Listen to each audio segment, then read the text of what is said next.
Trade ministers from 21 Asia-Pacific economies just wrapped up a major summit about how trade is developing in one of the world's most dynamic regions. But casting a long shadow over their optimism is a stark warning. Oil prices have spiked over 50% in just 3 months, threatening to drag down the region's economic growth. Welcome to This Week in Trade, bringing you a quick roundup of the latest international trade news and analysis from Goida Limited's director George Udell and the Geneva Trade Platform. Let's start right where we left off, the APEC Trade Ministers Meeting in Suzhou, China.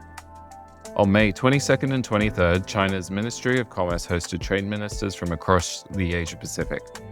The official joint statement was largely positive, reaffirming commitments to the free trade area of the Asia-Pacific, or VTAP for short, and putting a strong emphasis on growing the digital economy and facilitating cross-border data flows. While long-term aspiration, material progress towards an APEC FTA in the near term is extremely slim. However, the real headline came from the APEC Policy Support Unit's latest economic outlook. The report showed that while the region grew by 3.3% in 2025, that growth is now forecast to ease down to 3.1% this year and 3.0% in 2027. The culprit? Wider disruptions in the Middle East. The conflict has pushed oil prices up a staggering 52.8% since February 2026, causing severe disruptions to global shipping and logistics. If your supply chain is heavily dependent on the Asia-Pacific region, you need to prepare for margin compression. The combination of slightly slower regional economic growth and skyrocketing energy and freight costs means businesses should immediately stress test their logistic budgets and explore nearshoring or alternative routing options to mitigate energy shock vulnerabilities. Now let's pivot to some positive news on market access. On the 20th of May, the UK and the Gulf Cooperation Council, or GCC, announced the conclusion of negotiations for a massive free trade agreement. The agreement will fully liberalize 90% of GCC tariff lines within 10 years, removing tariffs on about 93% of current UK exports to countries like Saudi Arabia, the UAE, and Qatar. It features the GCC's very first digital trade commitments, including the free flow of financial data. Crucially, it gives UK businesses a competitive advantage over the EU, whose negotiations with the GCC have been stalled since 2008. But that's not the only market access news this week. Let's do a quick-fire round of other major FTA developments. First, Europe and Mexico. At the 8th EU-Mexico Summit on May 22nd, leaders signed the Modernized Global Agreement and an interim trade agreement, updating a relationship that has been in place for over 25 years to build more resilient supply chains. Next, Europe and the Philippines. The EU and the Philippines just concluded their 6th round of FTA negotiations, reporting substantial progress across all chapters, including digital trade and rules of origin. And finally, EFTA and Vietnam.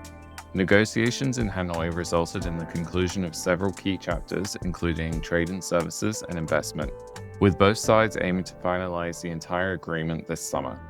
The global map of FTAs continues to expand. UK firms in aerospace, consumer goods, and automotive should be planning their Gulf expansion strategies right now.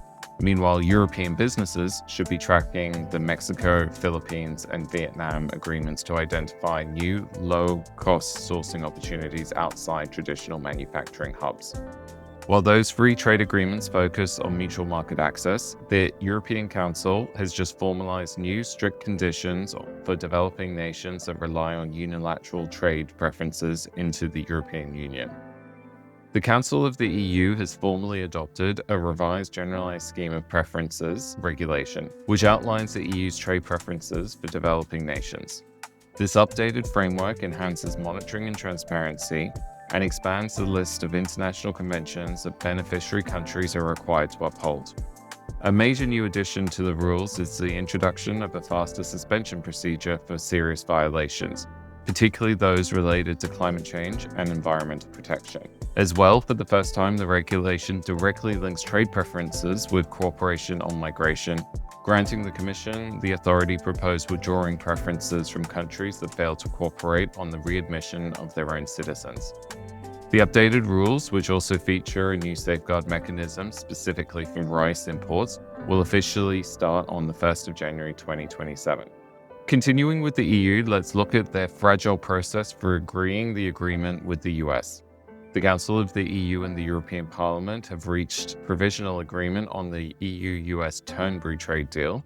This deal removes remaining EU tariffs on US industrial goods and grants preferential access for select US agricultural products. It comes after growing pressure and threats from President Trump to raise tariffs on EU automotive imports from 15% to 25% if the deal isn't implemented before the 4th of July. However, the EU has built in a self-destruct button, with the agreement including a safeguard mechanism allowing the European Commission to suspend concessions should it become necessary. Finally, we close with a legal bombshell regarding global shipping. If you felt the pain of sky-high shipping costs a few years ago, the US Department of Justice has some news for you. The DOJ has indicted 4 major shipping container manufacturers, alleging they conspired to restrict output and fix prices for at least 4 years. These companies supply nearly all of the world's standard unrefrigerated containers and allegedly conspired to roughly double container prices between 2019 and 2021. Paired with our earlier story about rising oil prices, the freight sector remains volatile. These DOJ indictments should prompt businesses to rigorously audit their logistics contracts. That's it for This Week in Trade. In a world where the trade map is constantly being redrawn, staying informed is your best competitive advantage. Thanks for listening, and we'll see you next week. Those are the headlines from This Week in Trade. To go deeper, check out more comprehensive breakdown of these and other developments on Georgia's LinkedIn. This is a new series we'll be looking to evolve and expand based on your feedback, refining what we're presenting, and adding new voices. Let us know in the comments below and via the contact form on GTP's website how we can make this a more relevant and useful accompaniment to your coffee.